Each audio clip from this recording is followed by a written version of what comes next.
on it. Thank you.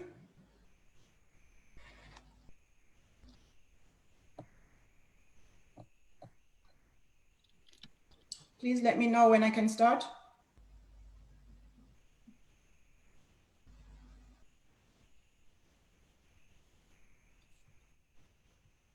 And you're live. All right. Are we ready to go? Okay, so good morning and good afternoon to all of you, our highly esteemed guests, ladies and gentlemen. A very well welcome to you to the Diaspora Youth Silencing of the Guns Intergenerational Dialogue event hosted by the African Union Office of the Youth Envoy in partnership with One Young World and No Limit Foundation.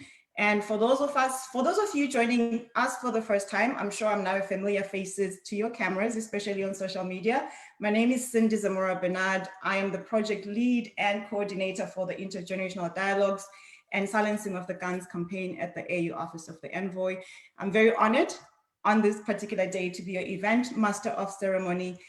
And the event today is a very important one, actually, because we are now hosting the Diaspora Youth. The event will feature live performances. We have various speakers, various speakers, high-level guest speakers, as well as an intergenerational dialogue panel, which will have phenomenal young leaders. I ask you all, your excellencies that are joining us this morning, thank you for being here, to please permit me to observe all the protocols in the essence of saving us time, and to recognize and thank each of you for making time out of your very busy schedules to be part of this event today. And of course, in no order of preference, please allow me, ladies and gentlemen, to recognize our high-level guests joining us today. His Excellency Tijan Mohamed Bande, the President of the United Nations General Assembly. Sir, thank you for being with us. We are very humbled that you are here with us this morning, especially considering today kicks off the UNGA 75. Her Excellency Ambassador Fatima Mohammed from the Permanent Observer Mission of the AU to the United Nations. Thank you for being with us today. His Excellency Ambassador Xolisa Mabongo, the Deputy Ambassador from the South Africa Permanent Mission to the United Nations. Welcome from New York. Thank you so much. Her Excellency Mama Sibongiseni Dlamini Mtambo. She's with me in Canada. She's the High Commissioner of South Africa to Canada. Welcome, thank you for being here. And the moderator for our high-level intergenerational panel would be Dr. Jibril Diallo. He doesn't need any introductions. I'm sure many of you know of him. You've seen his work, you've seen his emails. He's a youth advocate and he does a lot of work with young people across the continent of Africa. He is the president and the CEO of the African Renaissance and Diaspora Network, Inc. And of course, we have our very own champion, our own champion for youth in Africa, Ms. Aya Chebi, who is our AU Youth Envoy, and as well as all the other guests that will be joining us within the plenary for the panel, our performers, and representatives from the Corona Youth Front, as well as the other AU departments and youth networks. Just to give you a bit of a background for those that might be joining this series of the Silencing the Guns campaign, on July 24th, 2020, as you all might know, the African Union officially launched the AU theme of the year, Silencing of the Guns. And so following that launch on August 27th, we kicked off the Africa Regional Youth Silencing of the Guns Intergenerational Dialogues for the 5 regions of the African continent. And we decided to push that over and also include the 6th region, which is the diaspora. And that's why we're here today. So we have hosted the 5 regions of the continent. We started with the East, we went to the West, Central and North Africa, and last week we were in Southern Africa. And so far the dialogues have engaged a lot. I mean, I believe it's been over 5,000 young people that have registered from across the continent to join the dialogues, and we have thousands others that have tuned in on social media and watched us on Facebook, and all the engagements have been very enlightening and fruitful. So today it gives us really, really good pleasure and great pleasure to bring this event to the youth within the diaspora, as it is considered, like I said, the 6th region of our beautiful continent. And because being in the diaspora, we still play a significance, we still are significant and play a vital role in the development of the continent, and in particular in matters of peace and security, and to ensure that we are part of a conflict-free Africa. But then the road to the 100 IGDs, as we call it, started last year as at the OIE as part of the action plan, where the vision that the Youth Envoy had was to bring young people and their leaders together to share a seat at the decision table, and also to ensure that we bridge the gap. As you know, Africa is the youngest continent with a population of people under the age of 35 consisting of over 60%. And we've seen, the culture changing around young people coming on board, young people being included, young people wanting to work with their leaders, and the promotion of intergenerational dialogues, mentorship, coaching, and of course, them working together. So it is very exciting that we're here together. And just to close off, the reasons of why we've also ran the regional campaigns is because at the end of the year, the OIE aims to share the first ever policy youth recommendation report of these 100 IGDs and the SDG campaign to the AU Peace and Security Department, as well as hopefully to the UN Security Council. So I do want to say, clap your hands, you young people from all over the continent of Africa, and for those in the diaspora today, because you are part of making history. This will be the first ever report that will be going forward of such nature. Please know that this event has French interpretation. So if you do speak French, you can click on the language and you'll be able to hear the event in French. Most of it will be in English, of course. There's also a poll that will be shared as the event goes along. And just so you know, I know most of you are on social media, please use the hashtag 100IGD, hashtag Africa Youth Lead. So please continue to tweet, share, and tag us on social media. And don't forget to leave us a message on the chat. Let us know where you are logging in from. Let us know your questions, your comments, and your feedback. And we'll be able to continue engaging with you over that. I think I've spoken quite a lot. So without any delays, Bahama, are you ready? We are going to start the event with a performance from one of our young entertainers from the Gambia. His name is Mr. Bahama Chan.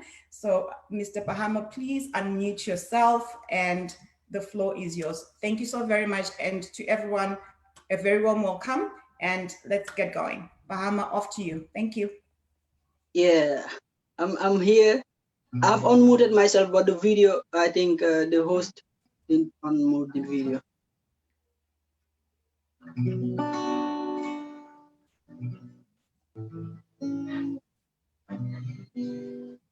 Hello, everyone. Bahama, go ahead. We can hear you. Yeah, okay.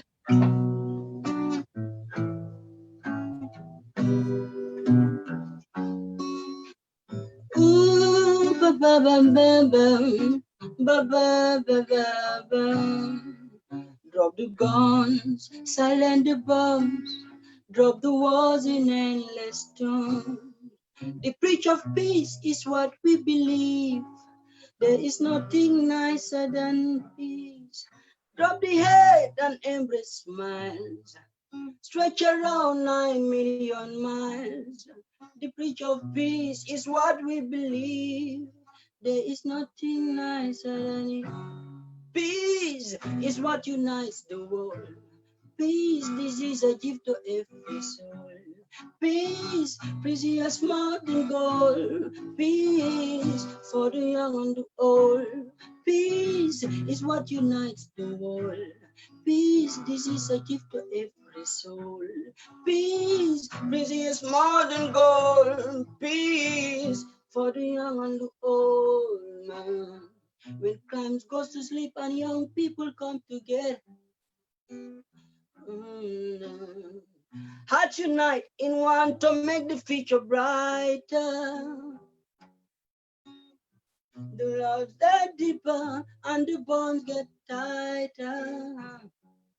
The love gets deeper and the bond gets tighter.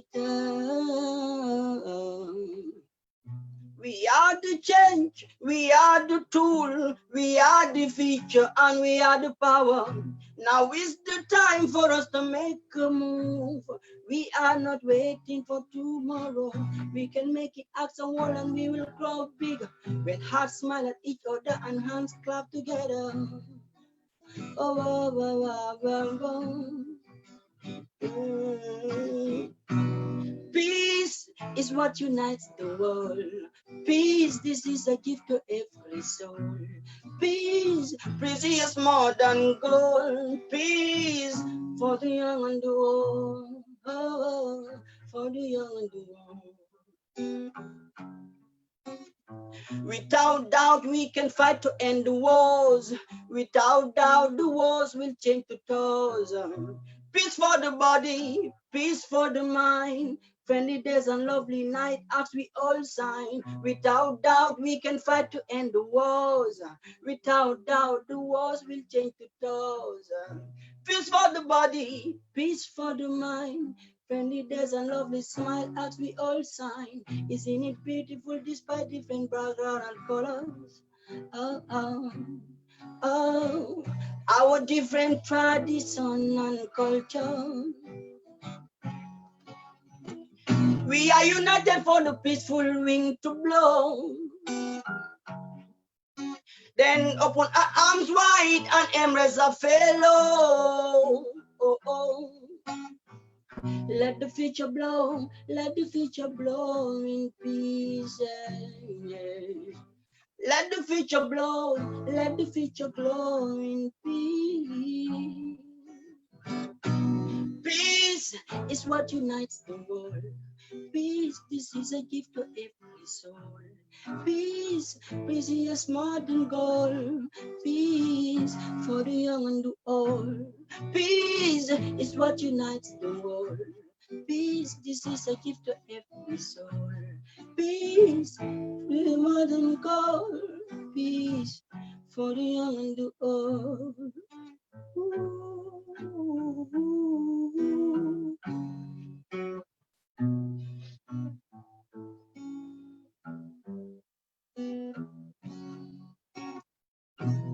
Peace, oh, oh, peace for the young and the old. Thank you, Bahama. That was amazing. You know, when you say that you'll be performing an acoustic piece, I really did not have an idea what you were going to bring forth. But thank you so, so very much. What a way to light up the stage and start this event. See, I told everybody this event is a very special one. This was awesome. Without taking any further time, since we are trying to keep time and to ensure that we get everybody to participate, I'd like to ask the Youth Envoy, Ms. Chebi, to please give us the opening remarks, and respectfully, you have 3 minutes. Thank you so much. You may go ahead. Thank you very much, Cindy. Good morning, wherever you are. Good afternoon here in Africa and maybe parts of Europe. Excellencies, President of the United Nations General Assembly, what an honor to have you, especially in this busy day for you. Thank you for your commitment to the African Youth Agenda. We really are honored to have you with us and share with us your thoughts on the theme of the year and also on young people agenda. Permanent Observer Mission of the African Union to the UN, South Africa Permanent Mission to the UN, High Commissioner of South Africa to Canada, Dr. Diallo, my sisters Maha and Yasmin, my brother Jibril, and everyone, guests, speakers, artists. I'm really looking forward to the dialogue. I think there is a wealth of experience from different parts of the world, from both the young people and the elders. So I really look forward to that. I want to also thank in advance the moderators for the breakout session. They're not just leading the breakout, they're leading amazing youth organizations. Mohammed from the African Middle Eastern Leadership Project, Collins from the State of African Diaspora, Rana from Malaika, Adeline from African Caribbean Pacific Young Professional Network, and Arcus from the Union of African Students in Cuba. And my appreciation also goes to Ambassador of Cuba to the African Union for facilitating their engagement. So I really want to welcome you all to the Diaspora Youth Silencing the Guns Intergenerational Dialogue, which will be concluding, as Cindy said, the 6 dialogues we convened from all over the continent.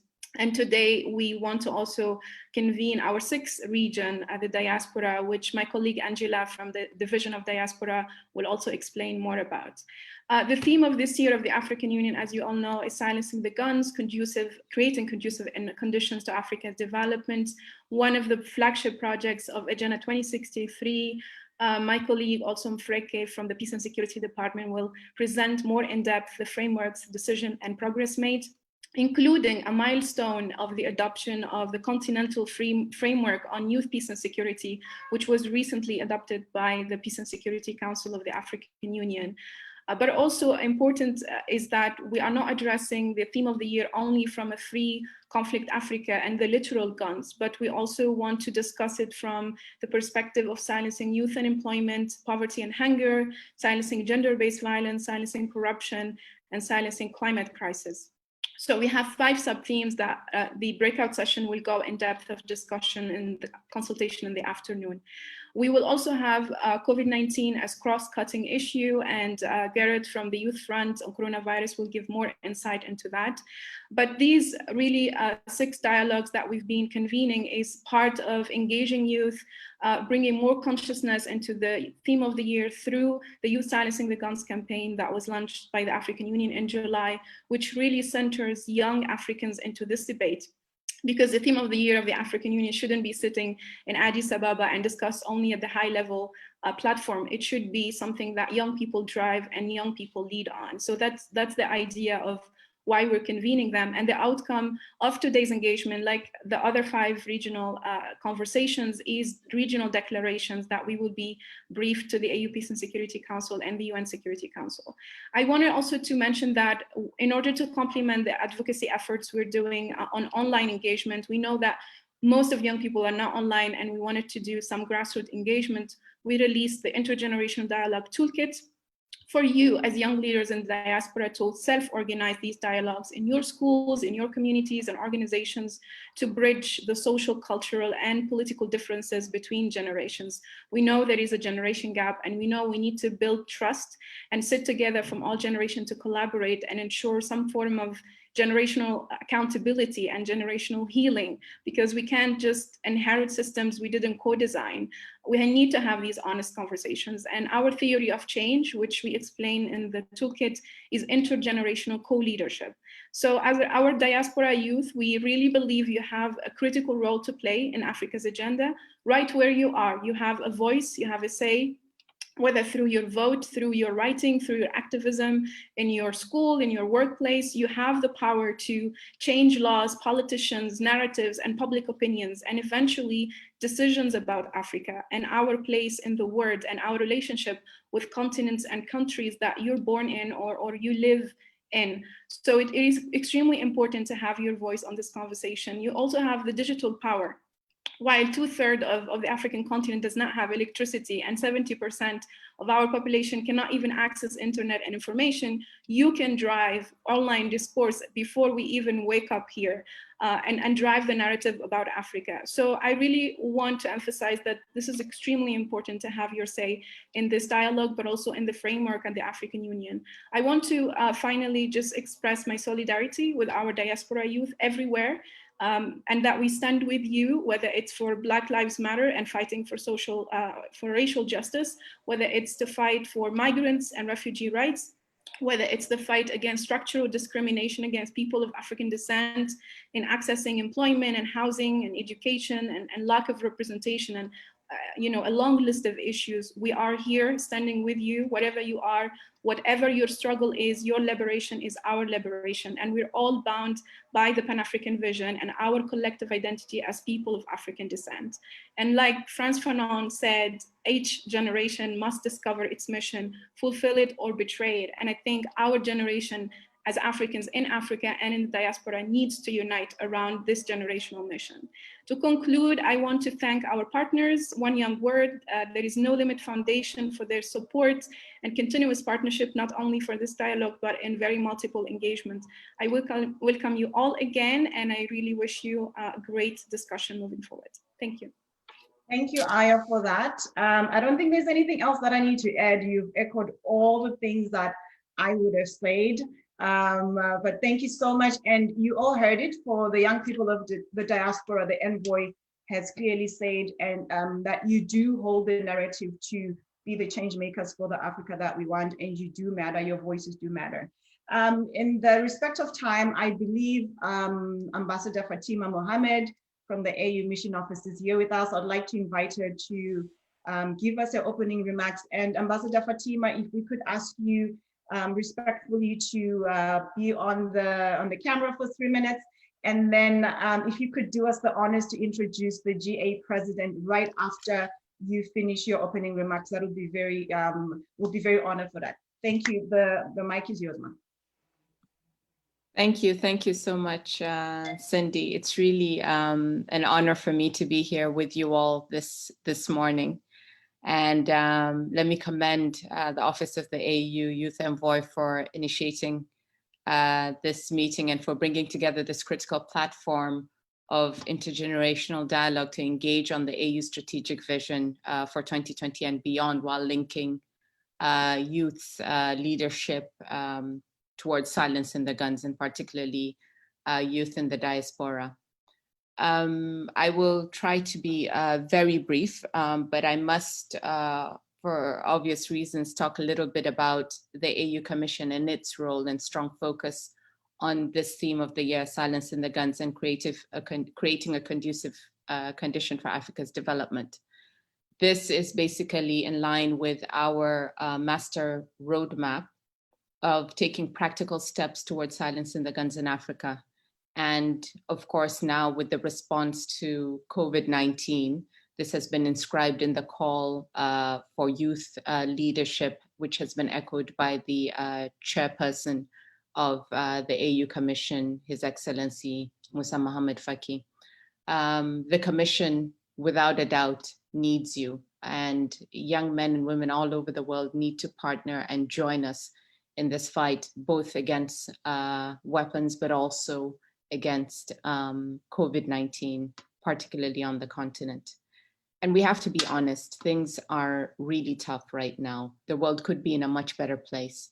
And the pandemic has not deterred agitators or reduced conflict, despite the international call for a global ceasefire. So it's really a double-edged sword, particularly for us on the continent.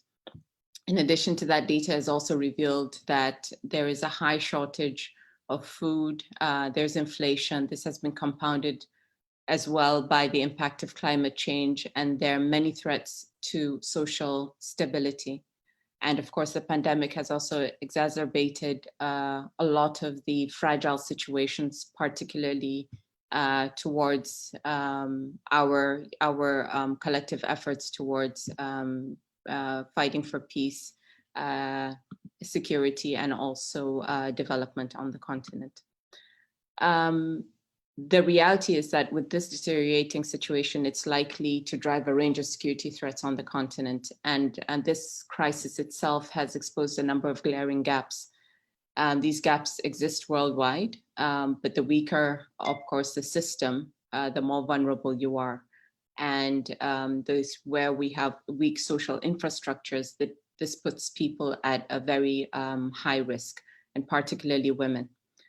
But despite this grim picture, what the current situation has revealed is that there are opportunities, and we do have an opportunity to do better, including through engagements like this, intergenerational dialogue, co-leadership, and ensuring that we engage everyone, and particularly our youth in the diaspora. The second point I'd like to make very quickly is regarding the important agenda, particularly for young women across the continent.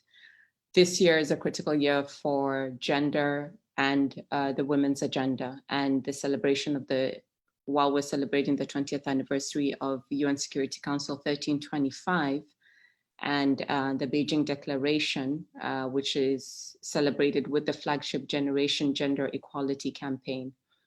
In Africa and many other parts of the world, women across the board, all generations, are already at the forefront of fighting COVID-19. And through many of their efforts, there have been swift preventive responses and actions, particularly in the health sector. We've seen many women in the front line, and also in the public safety sector. However, as you're all aware, women also constitute the majority of those that are in the informal economy, and many of them have lost their incomes and have to have challenges in catering for their families and their loved ones. And data has also exposed that there has been an increase in sexual and gender-based violence.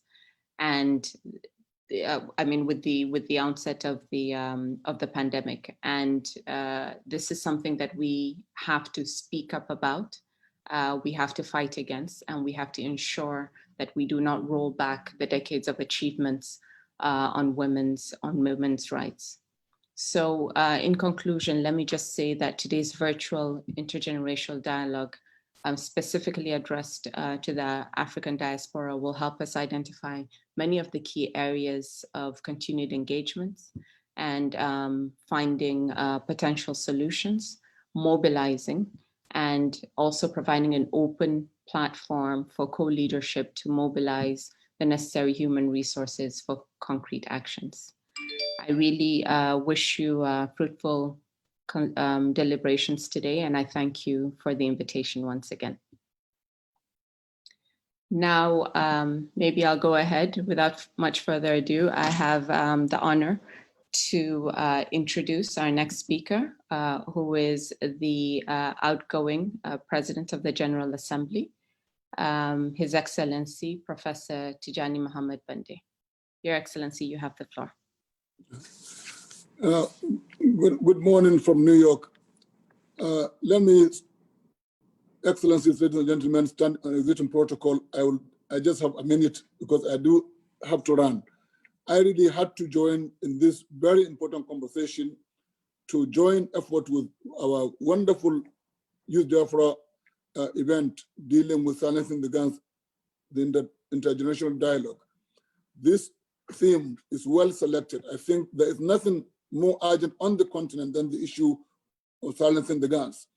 And I have read over the number of weeks statements from Ms. Aya Chebi, the African Youth Special Envoy on Youth. I have read a lot of documents also, and I've interacted with the union chair, and clearly the focus is really to move together.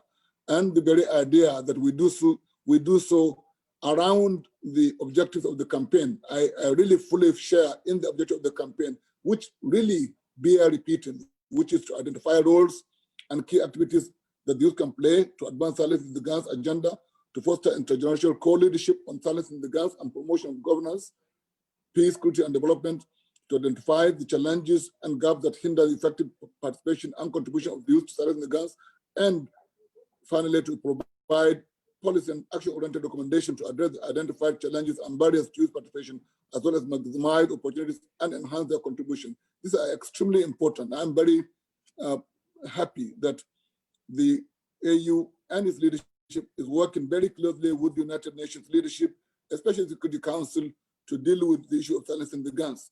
What is important really for me personally is the focused engagement now of Africa, not only Africa on the continent, but Africa in its diaspora, to push in the same direction. As President of the General Assembly, this is something I also consider important in terms of the issue of prevention, but also in terms of poverty eradication, and of course, the whole question of education. Education such as will give you better knowledge of the continent and its importance in the world, but also in terms of giving employment that will also continue to generate help with the stability of the continent. I'd like to conclude by simply thanking all of you and Pelagian that in whatever role the African elders find themselves, of course, this notion of co-leadership is important. And I congratulate you once again while pledging to continue to work with you in whatever capacity as an African. I thank, of course, my brother Diallo. Diallo is a great African who I'm glad has joined in this effort. And I haven't seen him, but I know he'll always be around when it comes to Africa. And my sister Fatima, thank you for the invitation. Thank you, the African Union Special Envoy, and thank you, the moderator. Thank you very much indeed. Congratulations. Thank you so very much, Your Excellency. We do appreciate the time that you have given to be with us here today. And we know that you have many other meetings to run to, seeing that today kicks off UNGA 75. So we are very honored that you were able to join us this morning, and also for echoing and reminding us that as Africans, we do have roles to play. And as the outgoing president of the UNGA, you are, you're promoting and leading in embracing and encouraging Africans to be involved in poverty eradication, in education, in employment, and in co-leadership. This is where it encompasses the intergenerational dialogues of why we're here today. So we're very thankful to that. His Excellency is excused, and I think we can move on now with our program. We have the Deputy Ambassador from the South Africa Permanent Mission to the UN, His Excellency Xolisa Mabongo. Sir, the floor is yours, respectfully for 3 minutes to give us your opening remarks. It is my pleasure to welcome you. Go ahead, sir. Thank you. Good morning and greetings to the President of the General Assembly, the AU Youth Envoy, Ambassador Fatima, the South African High Commissioner to Canada, and you, Madam Moderator. We are very pleased to be part of this gathering, especially in a context in which South Africa is currently a member of the UN Security Council for the years 2019 and 2020. And indeed, my remarks perhaps will touch on the work that we have been doing in the Security Council in this context. Firstly, just to again reaffirm South Africa's full commitment to the youth, peace and security agenda, especially given that our continent, Africa, has a large percentage of its own population being made up of young people. South Africa, therefore, has supported the meaningful participation and involvement of young people at all levels of policy formulation, implementation and monitoring of peace and security decisions and agreements. And this is in line with resolutions of the Security Council 2250, 2419 and 2535, amongst others. We have always said that youth are not the problem, but rather youth are the solution. We see young people as being the agents for peace and being providing a resource that needs to be used efficiently and strategically. Therefore, in recognizing the important contribution of young people in peace and security, South Africa in 2019 worked with other members of the Security Council to develop a presidential statement focusing specifically on the involvement of youth in silencing the guns and seeking to enhance their meaningful and increased participation in peace processes. Intergenerational interaction is paramount in our view in laying the foundation for sustained peace initiatives in conflict and post-conflict situations. We think that youth should be represented in political negotiations, peace processes, transitional justice systems, as well as reconstruction efforts. It is also within this context that when South Africa held the presidency of the Security Council in October 2019, one of our priorities was indeed the youth, peace and security agenda. In this context, we focused on the theme of silencing the guns in the African continent. And we were very pleased that the AU Youth Envoy was able to come to the Security Council and indeed make a very powerful presentation on the work of the AU, on the work of her office, and generally on the movement of YPS in the African continent. Let me also highlight that also in 2019, the Security Council also adopted a resolution 2457. And this resolution in particular outlines the steps that need to be taken in silencing the guns in the African continent. In particular, this was led by Equatorial Guinea, who was at that time also a member of the Security Council. And we believe that a stronger AU and UN partnership for peace, security and development remains critical to silencing the guns in Africa.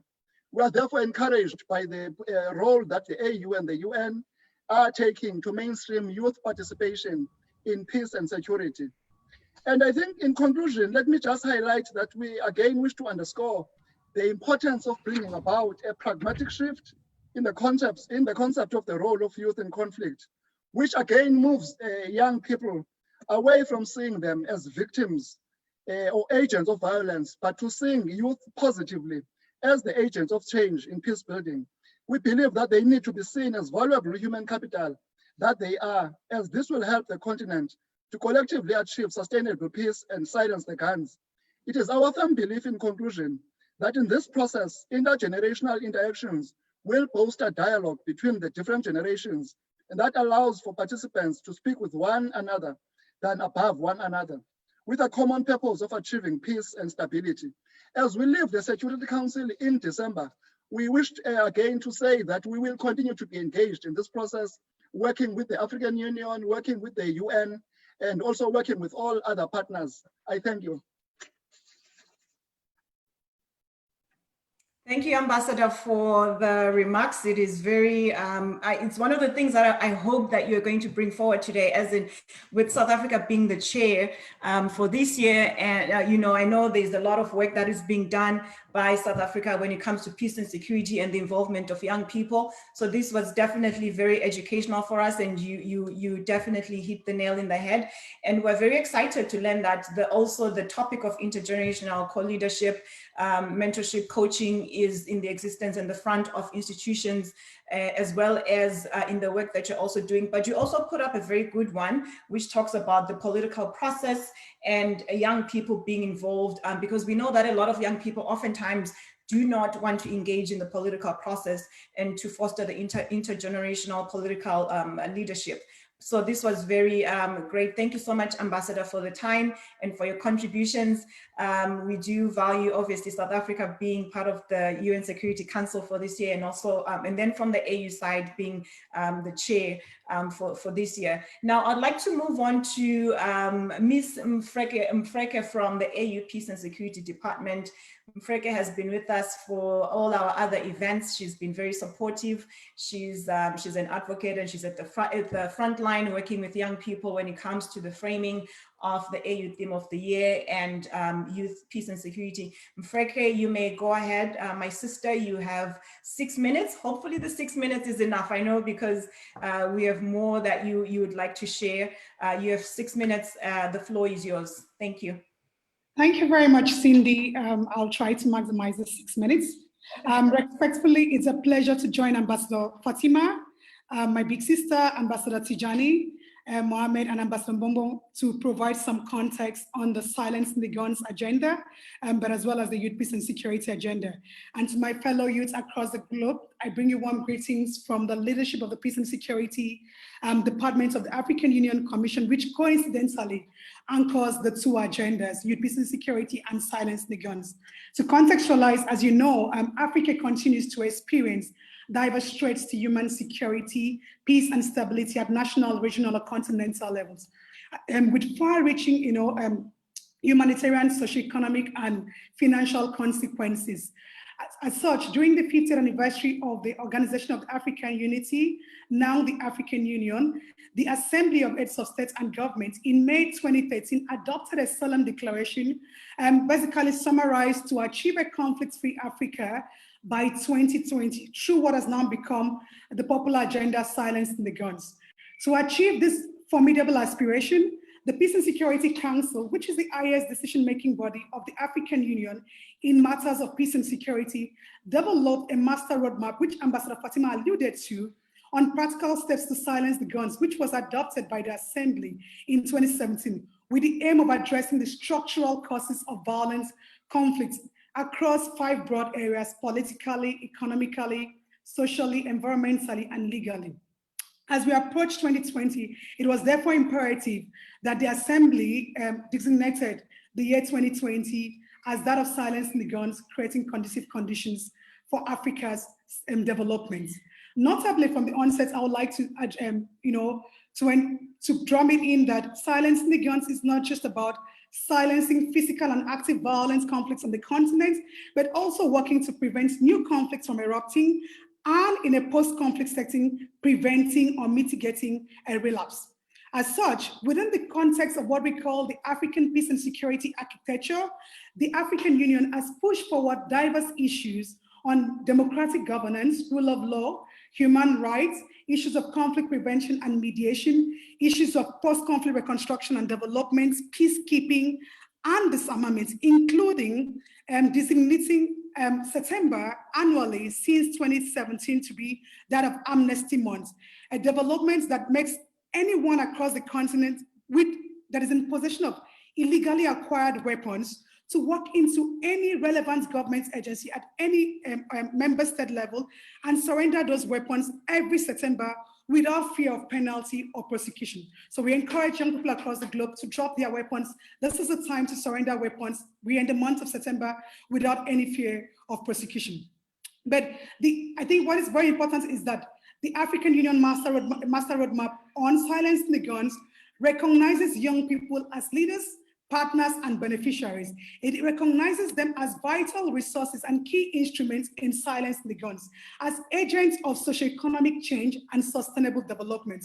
It encourages the need to build the capacities of young people, engage them in credible platforms, and foster conducive conditions for their meaningful participation, including tackling issues of unemployment and empowerment that will, kind of make young people vulnerable to exploitation, manipulation, and radicalization, which becomes threats to peace and security. But even before the Silencing the Guns agenda was adopted in 2013, in 2006, the Assembly had adopted what we call the Africa Youth Charter, which ascribes roles and responsibilities to young people in working together to actualize the overall vision of the African Union, which is an integrated, prosperous, and peaceful Africa.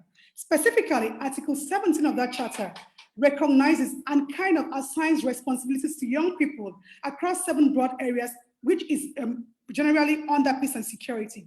This Article 17 necessitated the launching at the African Union of what we call the Youth for Peace Africa program, which basically seeks to mobilize young people for peace and security. Recent decisions at the AU level have facilitated, recognition of young people, including the appointment of the Youth Envoy, which we have Ms. Aya Chebi, but also at the peace and security side, we have the Youth Ambassadors for Peace, 5 of them across 5 regions of Africa, within Africa, but also a study that unearthed, the diverse contributions young people play in the areas of peace and security, and finalization of the Continental Framework on Youth Peace and Security, which the Youth Envoy spoke about, which basically anchors resolution of the Security Council Resolution 2250 across participation, protection, prevention, partnerships, coordinations, as well as disengagement and reintegration. I think what the study did for us, the study on the roles and contributions of young people to peace and security, was that it began to show us that young people are silencing issues like Ms. Chebi said, hunger, poverty, and unemployment. They're working to silence issues of climate change. They're working to silence gender-based violence, meaning that we can no longer box young people either as perpetrators or victims of armed conflicts, but we must necessarily begin to work with them as formidable partners in charting the path to durable peace and security in Africa. At the AU level, therefore, we are working with member states and regional bodies to provide necessary financial and technical support to sustain youth interventions aimed at contributing to the silencing the guns agenda, because we will never be able to silence the guns without working with young people. And also at the diaspora, like Ms. Chebi said, young people play formidable roles, especially amid COVID, where it's brought about untold human sufferings. It is time for us to move from competitions and healthy competitions to show love and care. And you could join the Silencing the Guns campaign by taking a stand against violence, lending your voice to peace. We urge you to provide the necessary financial and technical support that may abound, to provide and support some developmental and humanitarian projects on the continent, because development and peace are 2 sides of the same coin. We will not have peace without having development, and we cannot sustain development without having peace. The momentum globally exists. Cindy, I'm wrapping up. The momentum globally exists. I was about to say. For youth inclusion in peace and security. So we are urging young people to seize this opportunity. You've heard it from the Ambassador of South Africa to the UN. There are so many resolutions at the continent and global level, but also at the continental level. So we need to work together, put away unhealthy competitions, unite for silencing the guns. We need to silence mental and emotional violence, as well as physical and verbal violence. Working together collaboratively in a coordinated manner, we could achieve, a peaceful and secure Africa. So we beckon to young people across the continent to lend me your hand me your hand. Together we could silence the guns and make Africa the dream destination, the #1 dream destination that unborn generations can glorify and uphold. That Africa that we truly want, desire, and deserve, we could collaboratively build it. Thank you, Cindy. Thank you so much, Ufreke. We are going to make Africa the dream destination. I love that ending. And thank you so much for giving us in detail the framework from the PSD with regards to young people and the role that they play when it comes to silencing the guns. We are running quite behind time, so I'd like to pass on this next session. We're going to go into an intergenerational dialogue panel, but before we do that, we have a keynote address that will come from Her Excellency, the High Commissioner of South Africa to Canada, Mama Sibongiseni Dlamini Ntambo. Dr. Jibril, I would like to welcome you, sir. You were not here when we were doing the introductions. It is my pleasure to be here with you today. Thank you so much for joining us. I will now hand over the microphone and the camera over to this session, and you may go ahead and introduce Her Excellency for her keynote. And I do apologize, as I said, for the time. We strictly have 30 minutes for this next section, Dr. Jibril, so that we can move on. And I know Her Excellency has to step aside. She has an emergency. Unfortunately, one of the High Commissioners suddenly passed away yesterday here in Canada, so she has to leave. Over to you, Dr. Jibril. Thank you so much. I think you are still muted. Mute. There you go. There you go. Unmuted. Yeah. Yes, you are good now. We're good to go. Thank you. Thank you. Thank you very much.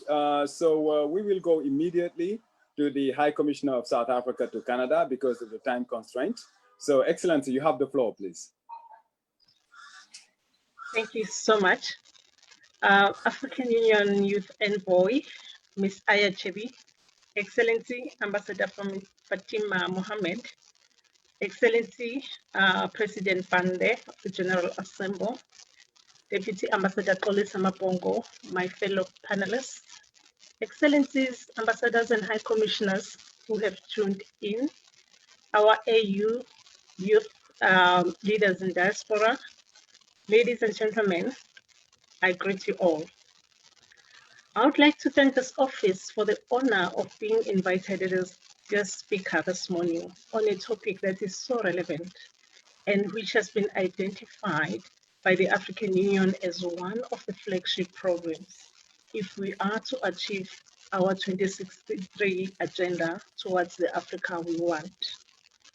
Given that South Africa is the current chair of the AU and serves in the UN Security Council, it therefore made sense for me to accept this invitation to reflect what silencing the guns means for Africa, where we are with the program, and what the future looks like, especially given the distraction that has been presented by COVID-19.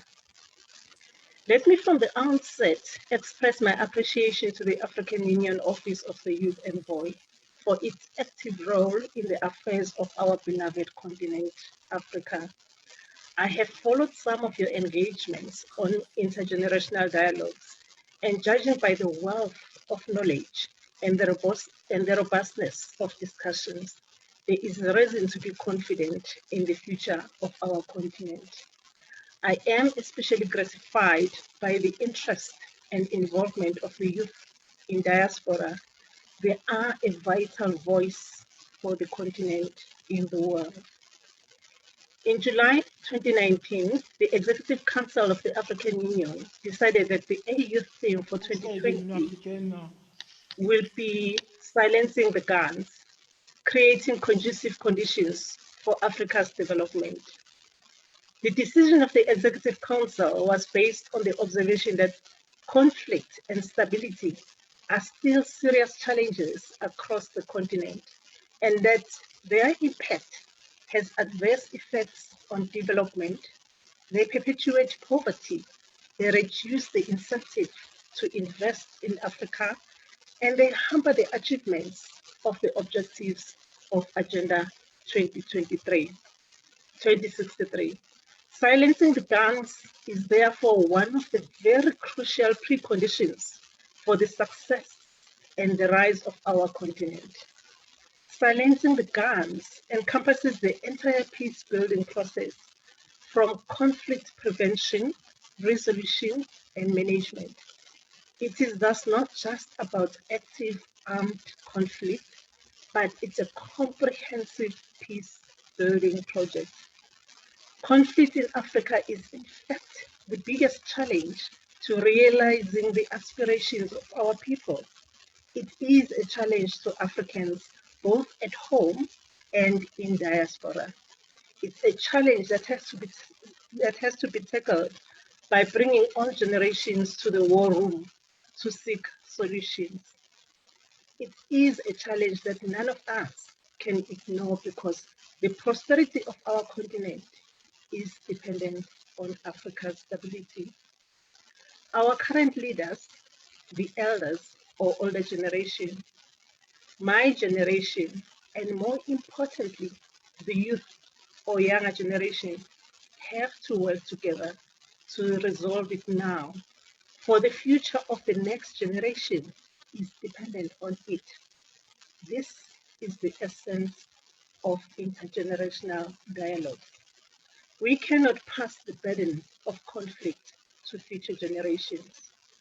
And as aptly stated by Martin Luther King in 1957 in his speech on justice without violence, and I quote, "Unborn generations will be the recipients of a long and desolate life of bitterness, and his chief legacy to the future will be an endless reign of meaningless chaos." Close quote. Surely this is not the legacy we want to leave for the next generations. We have to silence the guns now so that our people live in safety.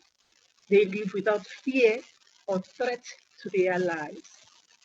Conflict and violence should not be tolerated in law or in practice. Effective laws which protect people's rights should be put in place by governments. Conflicts rob people of fair and equal access to basic needs such as food, clean water, shelter, education, healthcare, and a decent living environment. It robs people of equal opportunities to work and make a living, regardless of gender, ethnicity, or any other aspect of identity. It definitely stifles Africa's prospects to be the best it can be. The intergenerational dialogue will seek to address the role that the youth can also play in order for Africa to achieve peace. Africa has a youthful population. Approximately 60% of Africa's population is under the age of 35, and it is therefore necessary that the youth be involved and engaged in this dialogue. Intergenerational dialogue will seek to find solutions on matters associated with, amongst others, child soldiers, human rights violations, displacement, etc. These are some of the critical issues related to war and conflict for which we need to find solutions. We have to come up with solutions for our youth to stay at work and work at home. It is so painful to see our youth leaving our shores to seek opportunities elsewhere, often risking their lives to even death in the Mediterranean Sea in pursuit of what Africa can actually provide. We are losing the future of Africa to the West and the rest of the world. A 2017 study by Oxfam, titled "The Human Cost of Uncontrolled Arms in Africa," estimates that at least 500,000 people die every year, and millions of others are displaced or abused as a result of armed violence and conflict. Silencing the guns will mean that when our people leave our shores, it is not because they fear for their lives at home, or that the conflict is denying them their basic needs, and that their human rights are threatened by the wars at home. It should be because they want to learn, they want to expand their horizons, or for any other social reason. Now, ladies and gentlemen, please allow me to turn my attention to South Africa's role as the chair of the AU and progress to date. South Africa is the current chair of the AU, and it is in this position that the country has the responsibility of ensuring that peace in Africa is prioritized.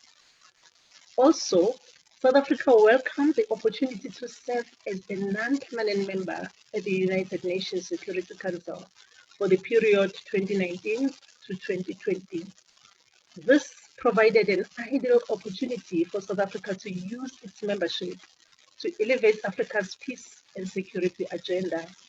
And as correctly pointed out by Deputy Ambassador Mabongo, serving at the UN Security Council also presented an opportunity to forge collaborations and cooperations with the UN Security Council members and the African Union Peace and Security Council on issues of peace and security.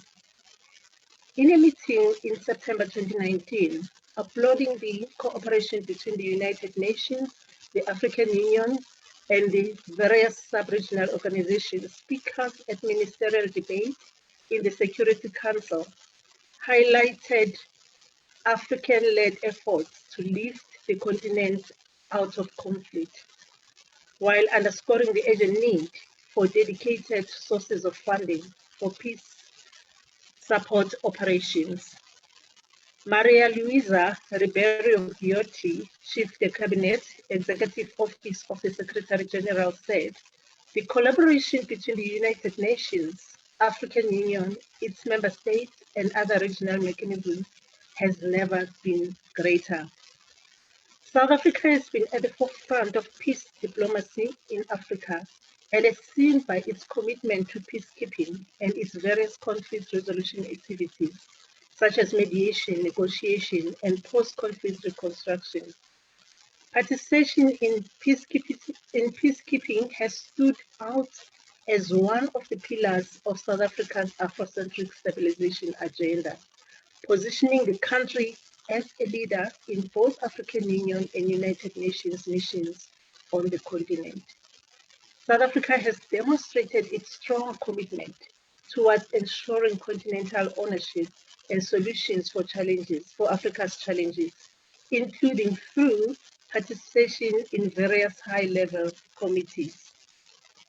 South Africa's mediation efforts in Burundi, Cote d'Ivoire, in Lesotho, Madagascar, and the Great Lakes region attest to the country's commitment to advance peace, security, and development in Africa, and in particular to achieving the goal of an African continent free from war, conflict, and underdevelopment.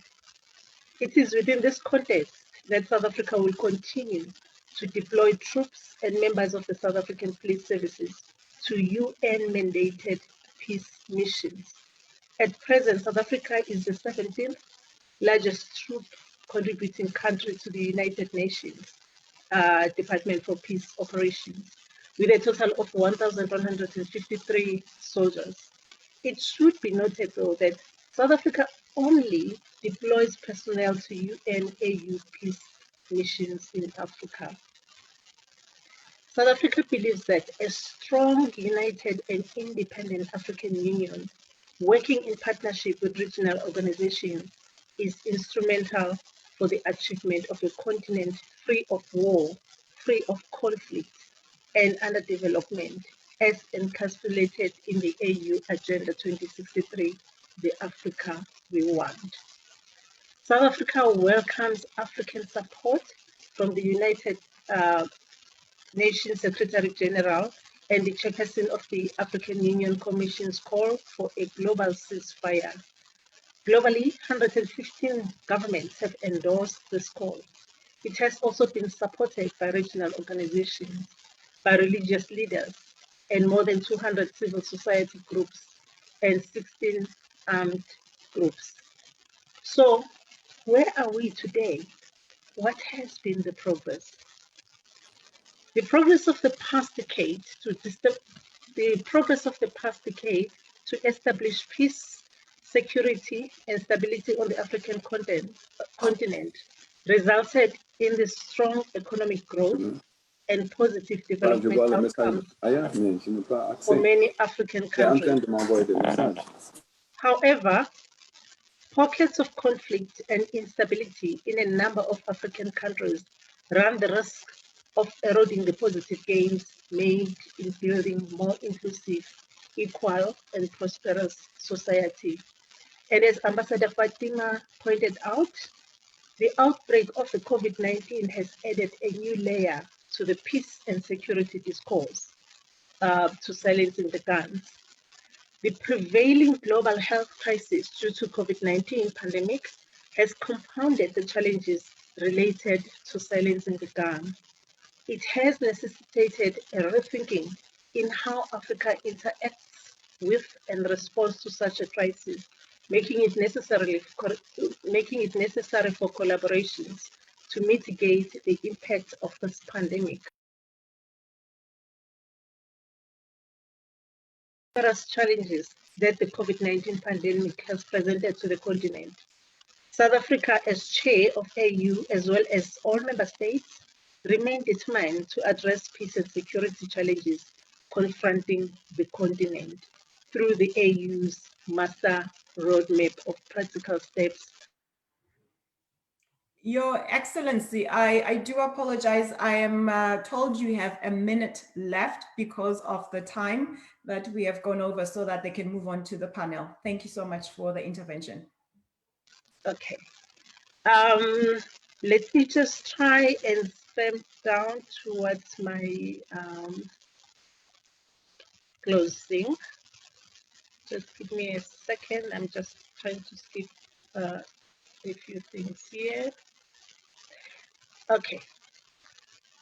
Despite the progress made, there are still challenges facing the continent, and these include the building and the maintenance of peace and security, promoting inclusive socio-economic development and resilience, promoting access to resources and economic opportunity, and promoting and entrenching democracy and good governance, amongst others.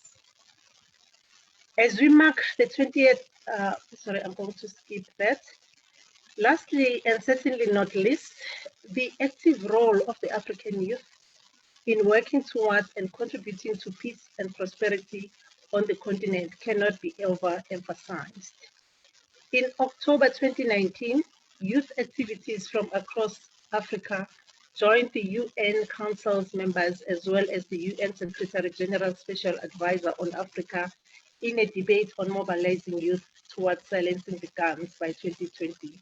This initiative must be applauded, but more importantly, it must be supported by our current leaders. It must be supported by the continental and regional institutions. In conclusion, ladies and gentlemen, let me again quote Martin Luther King in another speech in 1957 on the subject of war and peace. Martin Luther King observed that mankind must put an end to war, or war will put an end to mankind. His observation rings true even to this day, especially when we look at humanitarian disasters that have been brought about by conflict in Africa. South Africa, as the chair of the African Union and all member states, has to respond to the challenges brought about by conflict. Member states have to respond in a concerted and coordinated way to facing the continent. It is therefore essential that we remain guided by the principles of unity, solidarity, collaboration, and cooperation among African countries. Thank you.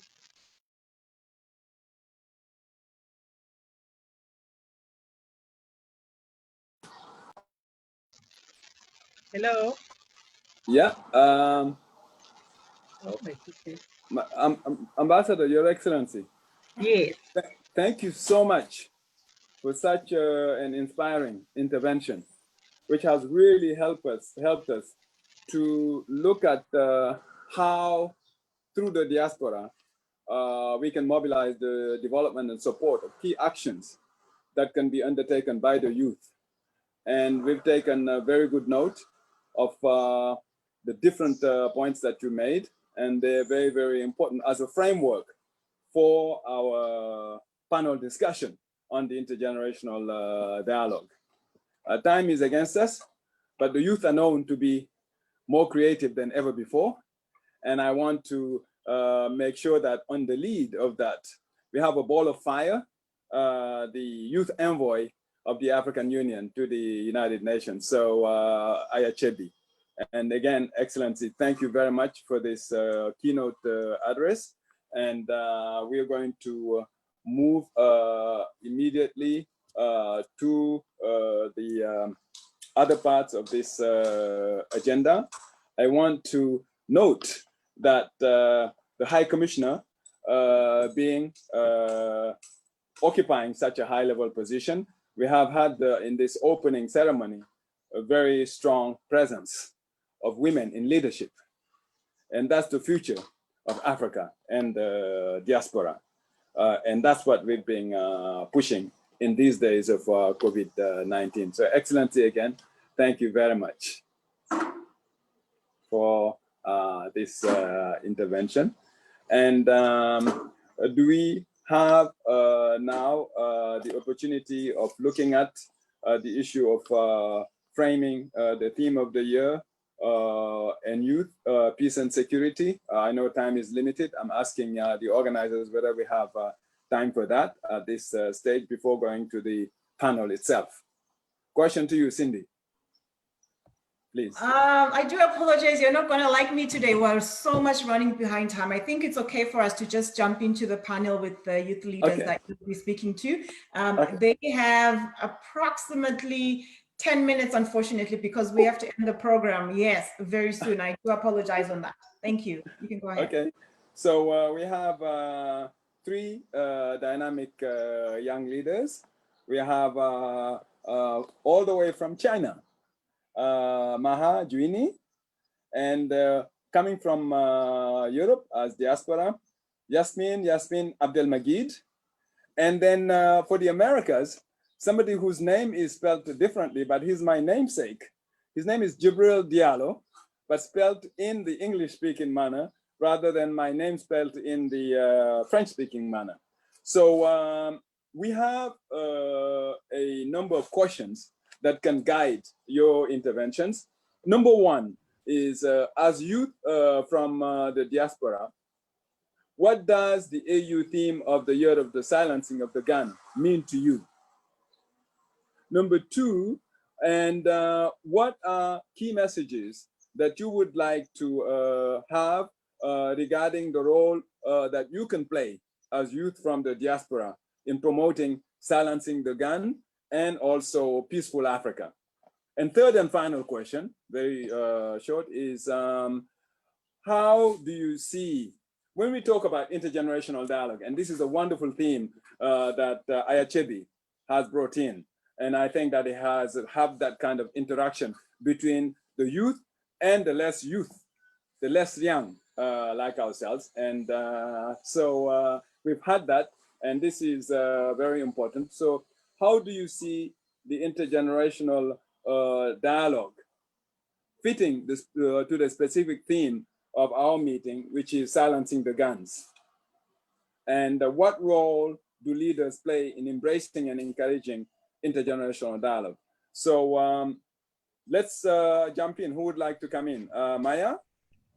Maha, rather. Go ahead, please.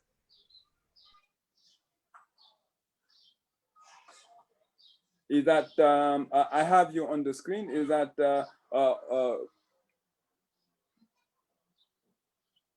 okay, that's Yasmin. Yes, hi. Should I jump in? I think maybe there's something technical on Maha's side. Firstly, thank you so much. Oh, are you there? I don't have. Yeah, I'm here. I'm okay. I'm ready to speak. Okay, thank you. So, okay, Maha, so you have 2 minutes. Thank you. Yeah, okay, great. Hello, I'm Maha. I studied in Tianjin University of Education and Technology in China. I worked for Diaspora Africa, China, where my role is to branding Africa to Chinese, and the saying branding Africa, it's a really crucial word in China, because in China all of our teachers, our professors, they used to think that we came from a continent.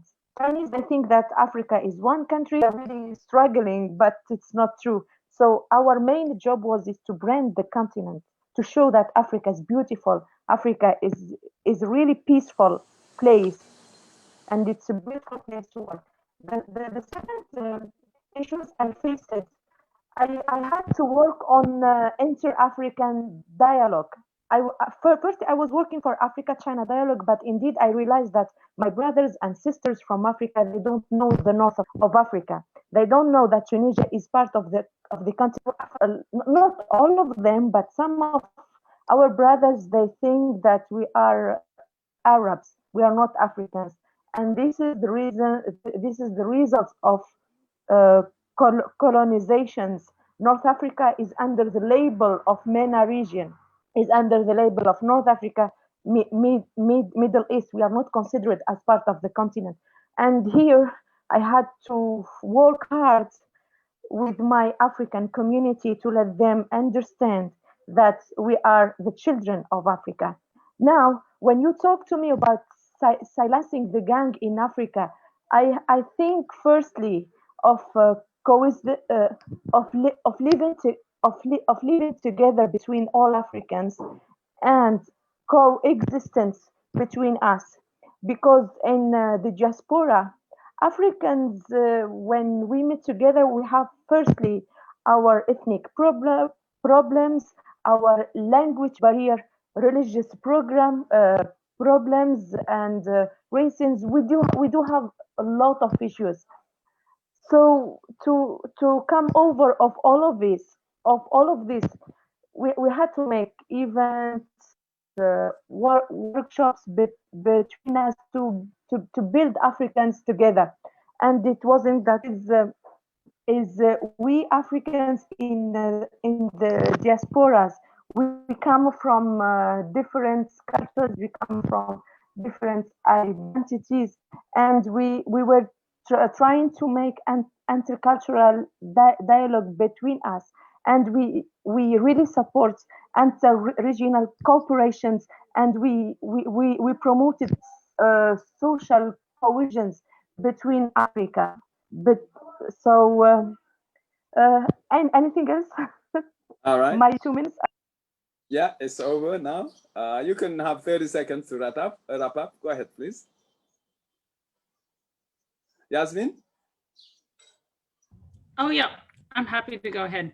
Okay. Firstly, thank you so much for having me as part of this intergenerational dialogue. And I'm in awe of the African Union Youth Envoy, Aya Chebi, for putting this together. And also I'm very humbled as a member of the diaspora to be included in this. And maybe I'll start at with your second question, Doctor, asking about the contribution of the diaspora, because I actually think it's one of the continent's superpowers in a way. The fact that we have an incredible population on the continent, but also an incredible population who live around the world, who are still connected to the continent, who still have deep roots with the idea of being from African descent. And that is something incredibly powerful that we can capitalize on, and that personally I'm very passionate about.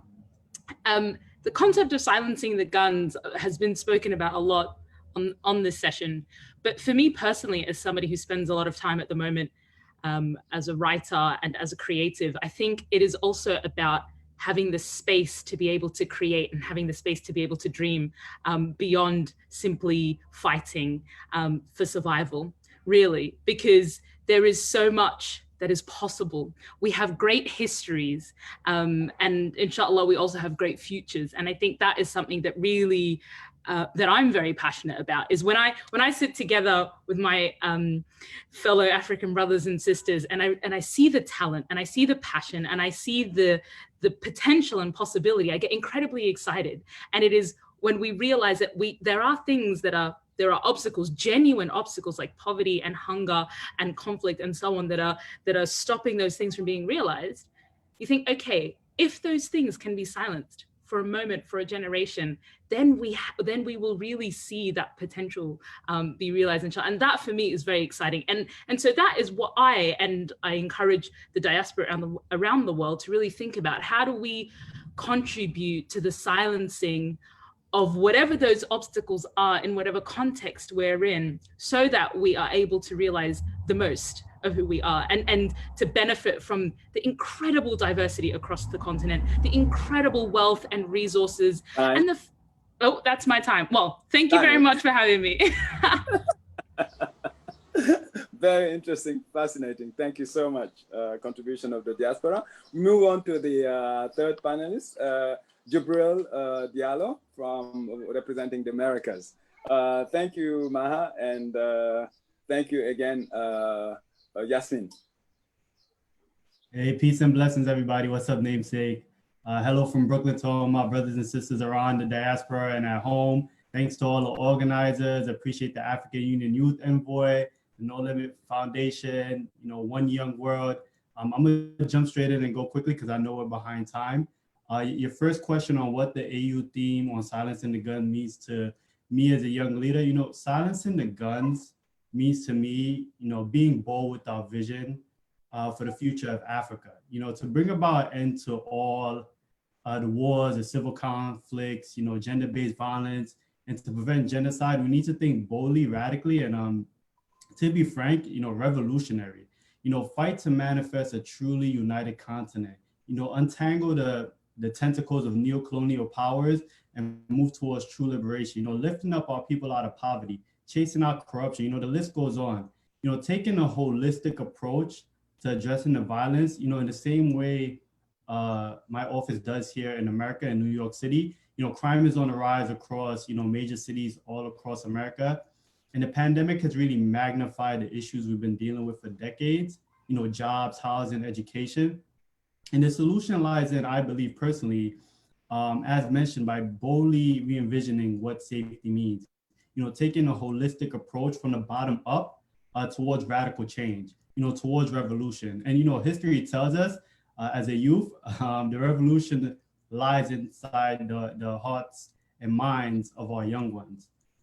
In terms of my, message to young people within the diaspora, I'll first say, to build off of Yasmin's answers, to read history. We have such a beautiful history. Read history, read the news. There are so many great leaders. Whether that be Thomas Sankara, Kwame Nkrumah, I can go on and on and on. But I know we're short on time. Diving into history and reading up on what has happened, here in Brooklyn, sparked my interest in public service. I had the honor of, moving on to my second point, is like to strongly urge my fellow Africans to seek out and build support systems here in the States and back at home. Yes, I had the privilege of, interning for 2 members of Congress, working on the New York City mayor's 30 seconds, team. please. Oh, got it.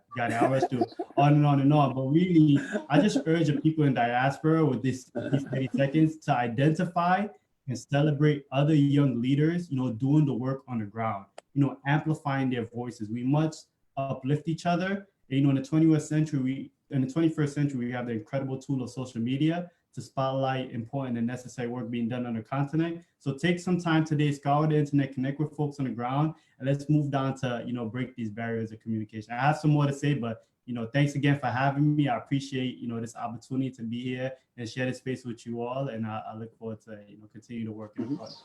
Peace. Thank you. Thank you very much. Very passionate, very articulate. Now we may have a few minutes to take some questions from the participants, for the panelists or for the organizers. Cindy, please help me on that.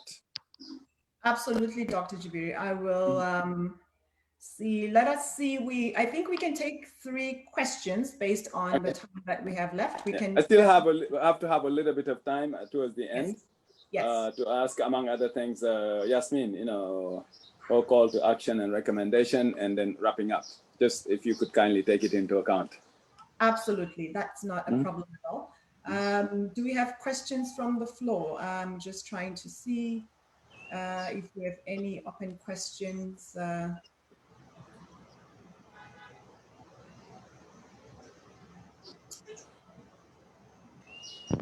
Okay. Are there any attendees? If there's anyone on the floor, I would ask if maybe they can raise their hand so the production team can give you the microphone to ask a question. We'll only take 3 questions. Thank you.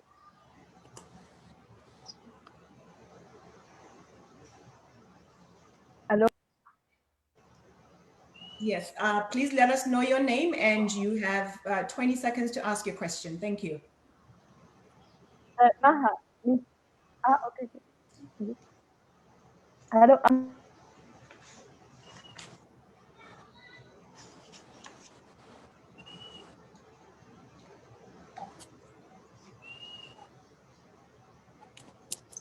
I think the attendees are having a problem. I'm trying to see from the chat who has raised their hand so I can call you by name and you can ask your question. Are there any takers? I think there's a few people in the who have their hands up. I can In the see. chat.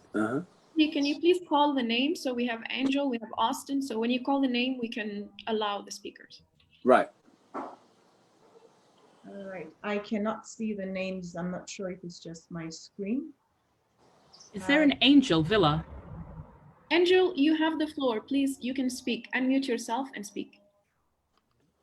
Thank you, lady. Hello, good afternoon. Do you hear me?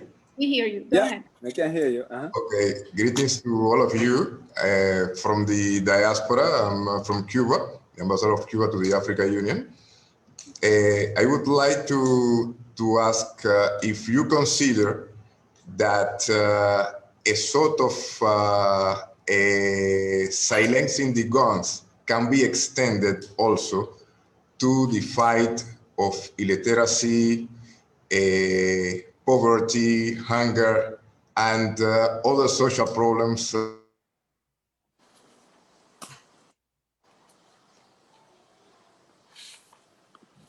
Okay. I think Ambassador got cut off. Yeah, we've lost the ambassador, but I think his question was very clear. Can the silencing of the theme of the silencing of guns be extended to the economic, I would say the economic and social areas, you know, fighting poverty, hunger, fighting for it. Yeah. I can jump in really quickly if that's okay. Go ahead. 100%. And I think if we take the idea of guns metaphorically, what is the purpose? Oh, how do we think about it? We think of it as anything that is creating conflict or creating an obstacle to peace, and creating and so if we think about the economic difficulties, if we think about social difficulties, if we think about poverty and hunger and so on, it's very much, and I think that's actually what the Youth Envoy has presented, looking at silencing gender-based violence and so on. And so definitely this is something that can be extended not only from a physical conflict guns point of view, but also anything that is stopping people from realizing their full potential. Mm-hmm. Very good point.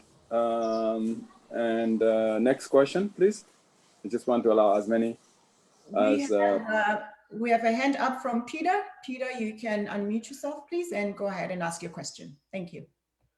Hello, good day, everyone. Mm-hmm. Can you hear me? Hello? Yeah, we can hear you. Go ahead, please. Okay, my name is Peter. I'm from Nigeria, and I'm the Executive Director of Common Voice Youth Advocacy Network. A quite interesting topic we are talking about today, but I still want to ask a question about what do we think we can do about the sit-tight attitude of Nigeria, African leaders, because I see it as part of the things that provoke the conflict in the first place. Thank you. All right. Any candidate? Jibril, you want to take that, please? Sure. I would say, change starts with you. Peter, where you are, the local community that you're in, if you have that view that folks are just sitting by the side, and I like to argue and push back, like this is an example of people not just sitting by the side and let things be as they may. I would encourage you and everyone on this call, as folks like us that are active, to try to help and mobilize other people. And by acting and moving forward and, you know, fighting for the Africa, the bold future, the radical future that we believe in, we can help, you know, show the way and, you know, by that action, inspire other people to jump in. So I wouldn't necessarily focus on the folks, you know, sitting by per se. I'll focus on fighting boldly and passionately about the issues you care about, and that way inspiring more folks to jump in and building that way out, and not necessarily focusing on the folks that's on the keyboard, folks that are sitting at home, but people that are in the fight, like right now, all of you beautiful people here, you know, focusing on that and on the solutions and the people on the way side. And hopefully as we build, I believe I think that's my time I was muted. Sorry, but yeah, you get the point. Focus on the solutions and fighting and, you know, staying passionate. Thank you. Thank you very much. Just one last question now, please.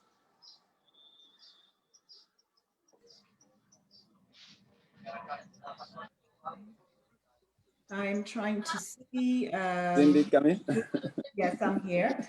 I'm trying to see from our attendees who has raised their hand. I believe the last, the hands that were raised, it's from Peter, and then it was the ambassador. Austin? Austin, my apologies. Austin, please, you can go ahead and ask your question. Thank you.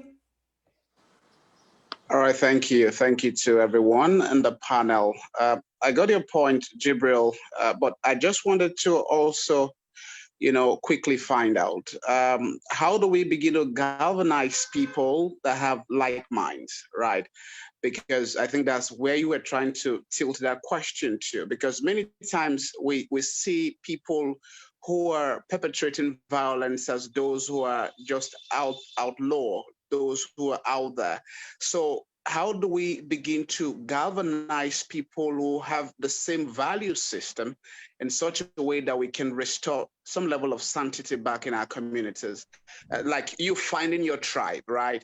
That's my question. I don't believe every young person out there is bad, but how do we, you know, do that kind of value reorientation that will help us? Thank you.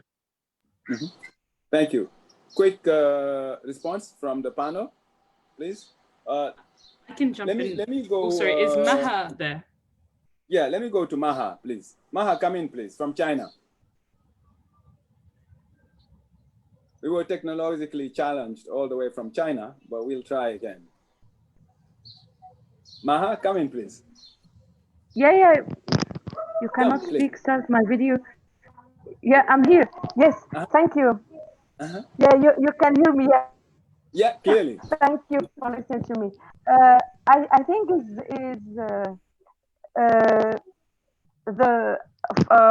from my side is to include more communities in political decisions, like for example, building democracy, including youth, including women, building work group within municipalities, such we did in Tunisia since the revolution till now. I think the democracies and the peace building within people.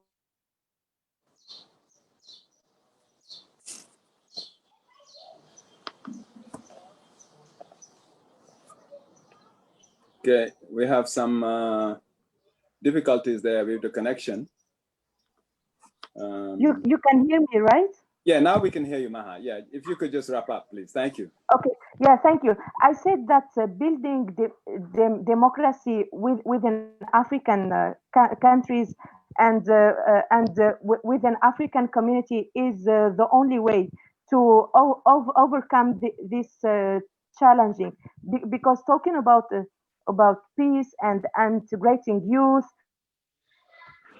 women's, minorities group, it cannot come like that. We have to integrate this community. Okay, thank you very much. In spite of the technical difficulties, we did get to hear your perspective, Maha, and thank you very much for that. Now, we're going to do two things before bringing this segment to a close. One, Yasmin, if you can come quickly and give us your take on the call to action and recommendation. And then after you, I'll just make a few short closing statements. Yasmin, are you there, please? Yes, sure. Thank you. Yeah, Somebody asked a question in the chat, what can the diaspora concretely do? And I think to give a very short example, I was born in Sudan and I grew up in Australia and I now live in London. And last year when the Sudanese revolution kicked off in a really serious way, all I wanted to do was be on the ground. But I had a role as a member of the diaspora to amplify what was happening on the ground, to send support from overseas, to think about how I could contribute to policies and to all sorts of things. And I didn't need to be on the ground. The reality is the people on the ground were doing the work, but I was there as the wind beneath people's wings, and the diaspora can be that. And so I think wherever you are in the world, understand that your connection to the continent is what you want it to be. And you can put effort and energy and physical resources as well as the emotional the resources that you have, and understand that this is a generational project. Our parents and our grandparents, they all fought their battles. They all fought for independence from the colonizers. It is now our turn to help realize our continent, inshallah.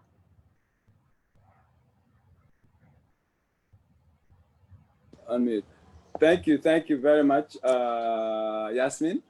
3 points very quickly before we close this session. One, can you imagine that from the 27th of August to now, an institution is able to organize 6 virtual intergenerational dialogues?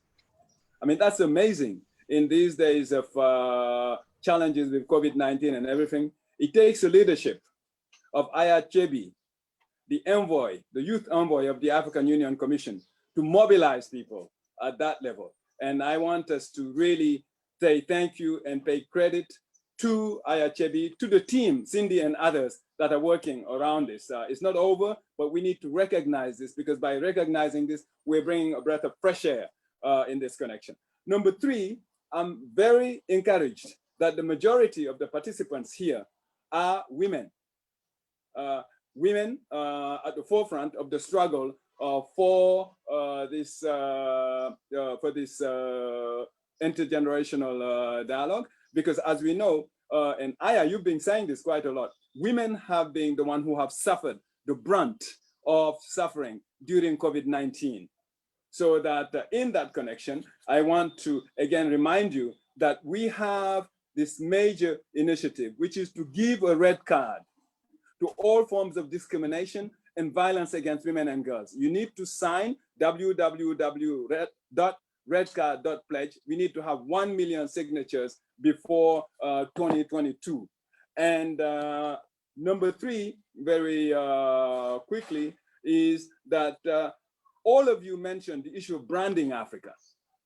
Because from where you are, Yasmin, from where you are, Maha, from where you are, Jibril, really, as you mentioned, people's ideas about Africa is a completely different perspective. So the idea of having a very strong communication strategy to accompany the silencing of the gun initiative is very important. And there, I think you have got the savvy of the diaspora to do that. And final point, I'd like to invite you all 3 days from now to the first ever Women of the Diaspora Summit to end discrimination and violence against women and girls. And Aya Chebi will be our featured speaker there. And with that, we bring this panel discussion, very interesting panel discussion, but time is against us, to an end. And I hand over back to Cindy and Aya Chebi. Thank you. Thank you so very much, Dr. Jibril. Thank you to all the panelists. Thank you, Yasmin. Thank you, Maha. Thank you, Jibril. Dr. Jibril's namesake. This was very, I know it was short because whenever we start having these conversations, more things start to come up and we want to keep engaging. But I'd like to bring attention, Dr. Jibril did mention it, that the first ever Women's Summit on the Diaspora Women's Summit is happening on the 18th of September. So please, please, please do make sure that you do register. It is very important, and I think we'll have some very important conversations and things that will come out of there. And he did mention that the Youth Envoy will be taking part in all of it. And you all did see the red card, right? I really love, I remember when we were in Nairobi last year, you did show us the red card as, when you were talking about the vision, and we're here today, we're seeing it come to fruition. So thank you so much, sir, for always being in the forefront of advocating for ending gender-based violence, but also for the empowerment of youth. And to all the panelists, thank you again. Yasmin actually has a book. I love her background. I don't know if the production team can put Yasmin back on the camera so that the people attending can see where she is. I don't have her website, or maybe she can drop on the text what her social media handles are. And she has an amazing story. She's a fearless leader, as she mentioned. She's in England. I see that it's been dropped on the yasminam.com, and you can definitely follow her. But of course, she has an amazing story, so please do check her out. Thank you, Jibril. Thank you, Maha, for being here today. And this was a wonderful discussion and the time. I do apologize that we had to make the time quite short, but I'm sure we'll have more to share. And just to remind everyone that you can send us your thoughts and your comments. And please, when you're tweeting, hashtag 100 IGD Africa Youth Lead. And of course, you can send us your comments at igd@auyouenvoy.org. And now I'd like us to move to our next session. Thank you so much, panelists. Thank you, Dr. Jibril, for the time. I'd like to invite Miss Angela O'Day. She's from the AU Citizens and Diaspora Directorate. She's going to give us 5 minutes of a presentation on the framing of the AU when it comes to the diaspora engagement. Miss Angela, the floor is yours for 5 minutes. Thank you so much for being here today. Welcome. And please, if you can put your camera on so that we can see you. Great. Good evening, everybody. And I'm happy to be here. Welcome to you all from CIDO. And I'm very impressed at the representation of the diaspora, and more especially the theme of this session. I thank you all very much, and I'll be very succinct about what's going on in CIDO. Now, CIDO is actually at the fulcrum between the Organization of African Unity and then African Union Commission. During the transition, the AU noticed that it was important for it to form a people-centered organization. In view of that, the introduction of CIDO, so that CIDO would, one, engage citizens of Africa. So you realize that CIDO, as the Citizens and Diaspora Organizations Directorate, has two divisions. We have the Diaspora Division, and then we have the Civil Society Division. Now, what happens at the Diaspora Division, per what we are going to do, per our discussion, is that we are mandated to promote and integrate the affairs of all non-state actors into the programs and policies of the African Union. So one, we endeavor to mobilize, we engage diasporas, and then we see to it that there is a fair representation of diaspora in most of our policies, either politically, economically, culturally, and socially. Now, in the African Union, we as CIDO the African Union defines diaspora as anybody of African descent who lives outside of the continent, and irrespective of their nationality or naturalization, are willing to engage with the union or with the continent. So in view of that, at the Diaspora Division, we have the world divided into three parts. We have the Americas and Caribbean desk, we have the Europe desk, which I man, and then we have the Middle East, Asia, and Oceania, where there's another officer taking care of it. Now, under our program components, we see to it that we noticed that diaspora engagement wasn't one-sided. It's very pertinent that we engage and build the capacity of African Union member states for them to have diaspora understand the dynamics of diaspora engagement and have national diaspora engagement programs and friendly policies towards diaspora. And then on the other leg, we ensure that diasporas are not working in silos. They are not so stratified. We make sure that with these three regions, we encourage diasporas to form networks so that they'll have more clout and their voices will be more prominent when they speak. So this is what we do. And then we promote brain circulation among the diaspora. We do these in several ways, but for starters, under member state capacity building, for example, through CEDAW, we've been able to ensure that there are diaspora focal points in 43 out of the 55 African Union member states. We've ensured too that there are dual citizenship laws in 22 out of the 55 member states, and we are currently encouraging more member states to map out their diaspora, and we are ensuring that they build up policies or they form strategies with which they deliberately have to engage diasporas with. In view of that, to help them, we produce the Diaspora Engagement Self-Assessment Toolkit, for example, with which we shared among member states for them to be able to assess themselves under, for example, political will, economic stability, how they go about in various legs, how they go about engaging the diaspora.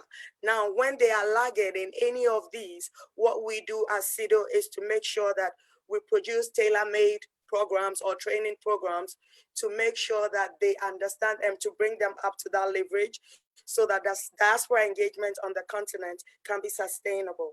So this is basically what we do. And at the regional level, when I say the regional level, I mean the three different regions with which diasporas engage. We engage the diasporas, like I mentioned earlier, like Americas and Caribbean, Middle East, and then Europe. We ensure that at the end of the day, we form through regional consultative meetings. We build capacities, for example, organizational development programs. We work with other diaspora networks, and then we make sure that there are umbrella organizations that other diasporas can benefit from. And then at the end of the day, capacities are also built. And then we teach diasporas more or less the power of networks. Where there aren't diaspora networks, for example, the one in the network in Australia was established by CEDAW for the African diaspora in Australia to bring them together. And the one in China as well was co-facilitated by CEDAW to make sure that diasporas are always in contact with each other and then they know what the AU has in store for them.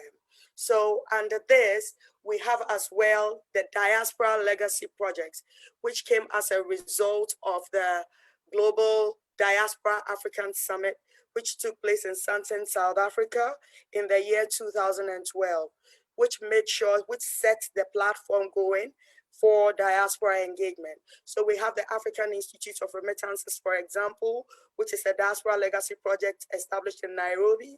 We are currently working on the Diaspora Investment Fund.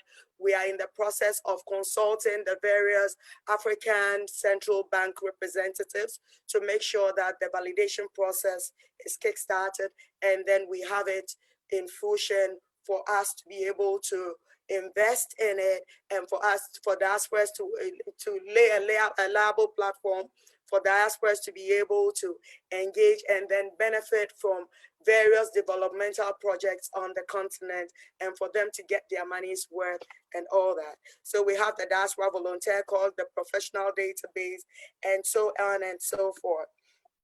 Now, under the Africa's Blueprint, which is the Agenda 2063, CEDAW is seeing to it that 3 of the aspirations of Agenda 2063 is actualized. The first is to see to it that the continent is integrated and politically united based on the ideals of Pan-Africanism and the vision of Africa's Renaissance. I believe that most of us on this platform have heard of the diaspora being the Sith region. Now, in order for us to be able to realize this Sith region concept, there's the need for us to come together politically, socially, culturally, and in all other respects with CEDAW as the fulcrum to make sure that we engage with all the relevant stakeholders and then attain a diaspora organization or network or representative during AU Summit to push ahead the interests of diaspora. Then we have the Aspiration 5, which talks about an Africa with a strong cultural identity and a common heritage full of values and then ethics. In the same way, again, we make sure that we engage various forms of diaspora, those interested in African identity as being the Africanness that we have, making sure that we project positive image of Africa. So we engage with diaspora networks as well in that respect. Recently in Vienna, there was a publication which defamed some countries in Africa with a lot of junk and all that. And then the CEDAW through the AU stepped in and then ensured that they managed it with that European member states, Ministry of Education and all, just to bring that kind of freedom to African diaspora who reside in there. Then we are believing in an Africa which is a strong and resilient, a united global player and partner. So in view of these things, we do a lot of diaspora for development initiatives. For example, we engage with diaspora SMEs, which are working either in their various host countries and in Africa. We brought them together last year. We made sure there was a Miss Angela, I'm sorry I have to interrupt you. May you please, you have just maybe 30 seconds to a minute to wrap up. We are running out of time. Thank you so much. Apologies on that. If you can unmute, you're muted. Thank you very much, Cindy. So actually, we are looking together as to working with every other stakeholder, and like you all know, the multi-dimensional aspect of diaspora. So we are all, CEDAW is welcoming all you stakeholders who can work with us in most of these respects, economically, politically, and socially as well, towards the Africa that we want. Thank you very much. Have a good evening. Thank you so very much. And I would like to thank you. You did join us from when we started the event. And thank you so much for elaborating on the work that you do at CEDAW and what actually the office does and how it supports specifically for those of us of African descent that live in the diaspora. As you echoed, most times we feel that since we are outside of the continent, we really don't matter, but now we do understand that there's so much work that is going on behind the scenes to actually support us. And so at this time, I'd really like to offer our gratitude on behalf of the Youth Envoy and the OIE for participating in the event today and for coming on board to support this very important event for the 6th region of the continent. Much appreciation to CEDAW for that, and to the Diaspora Office at the AU, and to Ms. Ayman Care, who is, I apologize for mispronunciation of the name, who is the head of the Diaspora Division. So with that, I would like to move on now to invite Mr. Webster from the African Youth Front on the coronavirus to give us a 5 minutes presentation on the COVID-19 impact on young people. This is the work that they've been doing since the launch of the Youth Front, the Youth Front on Coronavirus early in March.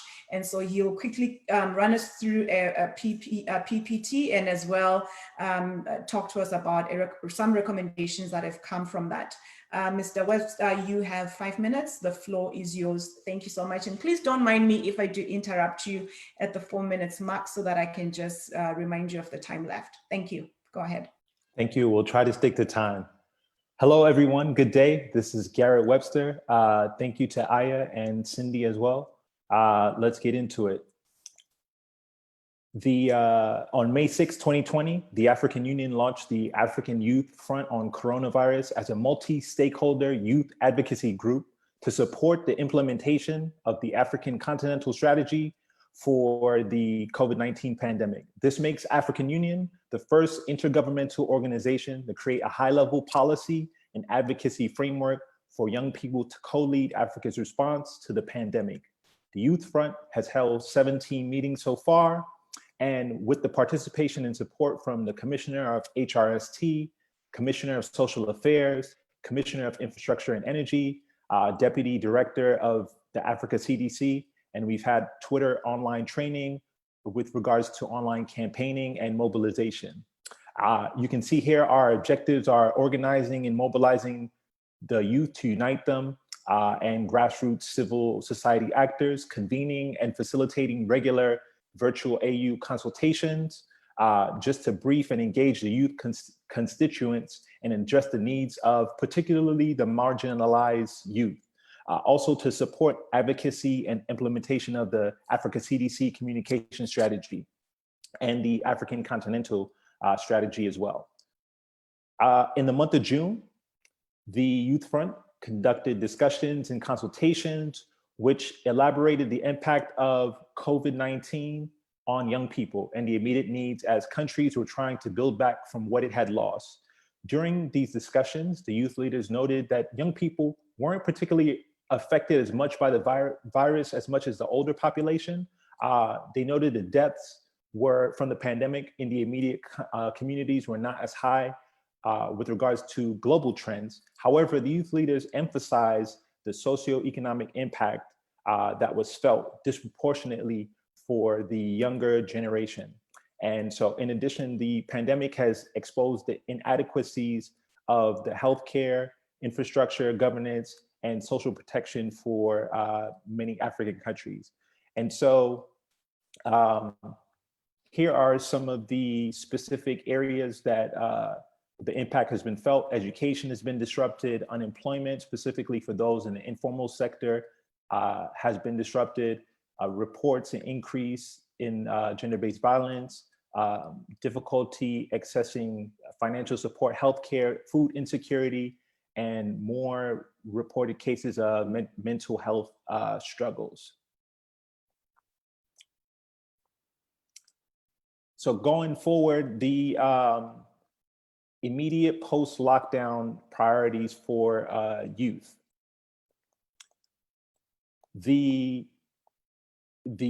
As you can see here, the intergenerational co-leadership is one of the focuses. Systemic changes and improvements, overhaul of the educational system, employment and economic support, youth-friendly and gender-based psychosocial support services, immediate support and welfare relief for vulnerable populations, and universal health coverage, including mental health support.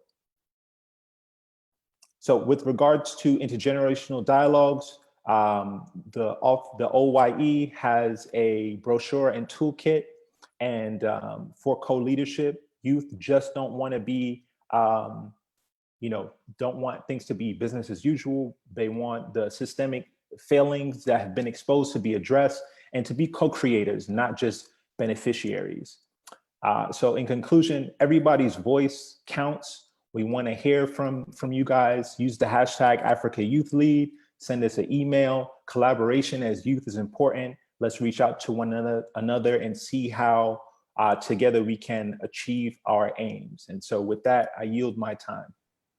Thank you so very much for yielding your time right at the 5-minute mark. And thank you so very much for sharing with the attendees here on the work that you have been doing at the Youth Front. I'm not sure if people are interested in getting that report. As you mentioned, they can read on it, and they can send questions, obviously, to your end for them to get any answers. I'm not sure if our last performer is online, as we are racing against time. We've run about 10 minutes over the time. Ms. Esbora from the DRC, are you online for your performance? If you are, I'd like to ask you to unmute yourself and put your video on so you can give us your 3-minute performance before we close the plenary and jump off to the exciting breakout sessions, which will be starting at 12:30 EST.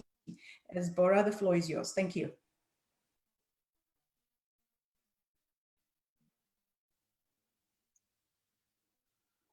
I hope some of you guys are French speakers. So let's go. Ok. 50 ans plus tard, qu'est-ce qu'on dira de toi? Après ta mort, qu'est-ce qu'on dira de toi? Jeune inconscient délinquant ou plutôt responsable, dirigeant, aspirant à être grand. Est-ce qu'Ozana Bitumba, est-ce qu'après ta mort, on fera de toi un martyr, Jean-Baptiste Lumumba? Bon, la vie n'est pas en cours. N'oublie pas que l'excellence n'attend jamais les nombres d'âge. Pas d'excuses pour pas bâtir ton pays. Regarde comme les dirigeants sont en train de périr. Besoin d'être remplacé, Bango. C'est entre les mains de jeunes que se trouve l'avenir de ce beau et grand Congo. Trop de belles paroles, pas de œuvres exactes. Laisse la bouche aux paresseux, toi, les acteurs. Yeah. Tomieba. Tomieba. Faire les armes et faire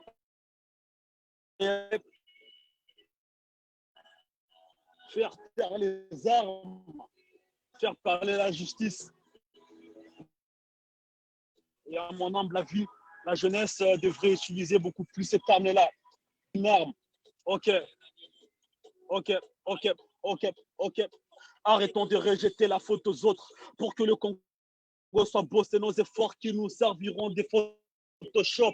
Mais pendant que plus aux autres, en tout cas, Bango, Bazo, Tonga, Bapale, Bazo, Somba, Mituka, ils vont jamais t'aider. Pour avoir ce que tu n'as jamais eu, il faudra devenir quelqu'un que tu n'as jamais été. Ce Congo ne se bâtira pas sans toi. Regarde qui se cache en toi. La paresse ne doit pas t'épouser car les portes de l'avenir sont ouvertes pour ceux qui sont les poussés. J'ai déjà le trac. Je m'imagine ce qu'on pourra faire lorsqu'on aura la bravoure des gendarmes.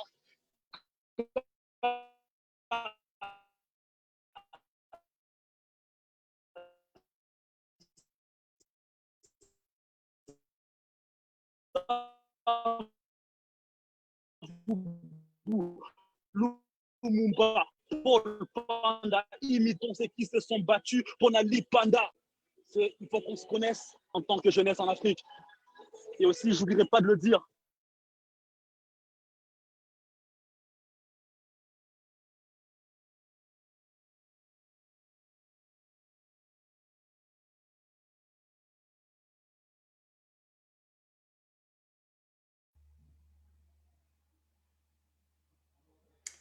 Thank you, Diaspora. I think we're having some internet challenges, just like how Maha was having challenges earlier on. But what a performance. Thank you so very much, Diaspora, for joining and giving us that performance. I hope it was well enjoyable. And I think we have, at this point, I'd like to close the plenary. I don't like having to close these events because we often have so much that we want to continue talking about, but we are moving on to the breakout sessions that will be starting at 12:30 EST. So if you have registered for those sessions, we will be seeing you in about 30 minutes at the breakout sessions. Please allow me, ladies and gentlemen, your excellencies, to say on behalf of the Office of the Youth Envoy and the Envoy herself, thank you so very much. It's been our pleasure and an honor to have you with us the past 2 hours at this 6th region Diaspora Youth Silencing the Guns intergenerational event. We've had so much from the GA president being here with us. We've heard from the High Commissioner of South Africa to Canada. We've heard from the Deputy Ambassador, His Excellency Xolisa Mabongo from the South African Mission, Permanent Representative Mission to the UN. We've heard from Ambassador Fatima Mohammed, our very own at the AU Mission Office in New York. talk. And we've had from the amazing youth leaders, Meha, we've had from Yasmin, Jibril, and of course, our wonderful and amazing moderator for the IGD panel, Dr. Jibril, who was here with us for the time. And to everyone who has participated in the event,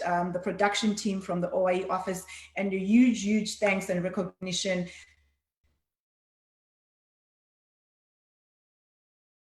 to the interpreters. Andre Basse, please forgive me for the name. OIE, you've been with us since the time we started the 5 regional events, and to CEDAW, the representatives from CEDAW for being here with us today and for the presentation, Mr. Webster for sharing on the youth on coronavirus work that you've been doing, and Ms. Mfreka from PSD, as always, thank you for always gracing us with your presence. And please do not forget to continue sharing about the event, hashtag 100IGD. The IGDs don't end here, they actually continue. We'll be hosting many more other events outside of the STG campaign, but around the portfolio of the 100IGD. And don't forget to put hashtag Africa Youth Lead. And don't forget to check us out on social media. We're on Facebook, on Instagram, and on Twitter under AU Youth Envoy. You can send us emails to the igd@auyouth-envoy.org for your questions, comments, and feedback. We have a toolkit that was released not too long ago for those youth networks, youth organizations that are interested in hosting their own IGDs. You can learn how to plan your own IGD, and of course, you can reach out to us as to how we can support you. Again, it's been a pleasure. My name is Cindy Zamora Bernard. I've been your MC for this event. And once again, if you registered for the breakout sessions, you should have received a link by now that will give you access. The breakout sessions, they start in 30 minutes. Thank you so very much. It's been my honor, and on behalf of the OIE, we shall connect with you soon. Bye-bye.